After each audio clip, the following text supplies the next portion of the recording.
Hi everyone, and welcome to the Green Gamer. My name is John, and today I would like to show you another rendition of Fluxx that will appeal to the more scientifically minded of you. Today we're going to be going over Anatomy Fluxx, the version of Fluxx that has the most bones about it. This version is unique because it can help those studying the human body.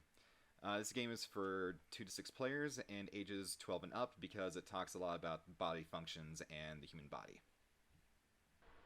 Like with the fantasy version, there are creepers, keepers, goals, new rules, and action cards. There are, however, two differences. There are no surprise cards, and there are two ungoals, which I'll explain towards the end of the video. Much like last time, there's the basic rules of draw one card and play one card. In addition, there's a meta rule called Learning Mode. Everyone must agree to play with this rule towards the beginning of the game. How it works is you take a card called Name That Organ and keep it in play. While playing, that rule can only be replaced by the knowledge bonus card and vice versa. Then comes the creepers. If you draw one, you must play it immediately and draw a card to replace it.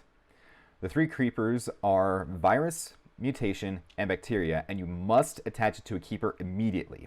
Unlike with Fantasy Fluxx, you cannot win with a creeper in front of you.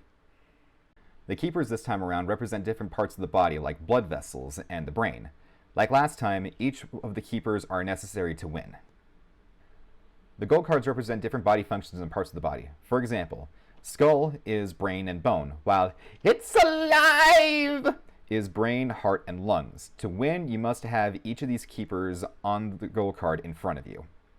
The new rule cards have the same basic ones, like drawing multiple cards, playing multiple cards, and having hand limits. There are a few unique rules, like it's spreading, which states that if you have a creeper at the start of your turn, attach it to another free keeper representing the spreading of the disease. That's also where Name That Organ and Knowledge Bonus comes into play. You start play with Name That Organ, and before you play a keeper, you must read the factoid on the card. For example, absorbs and releases calcium in response to thyroid and parathyroid hormones, representing bones. If the next player can guess that organ correctly, that player gets to draw a card. The other card, Knowledge Bonus, is similar but in reverse.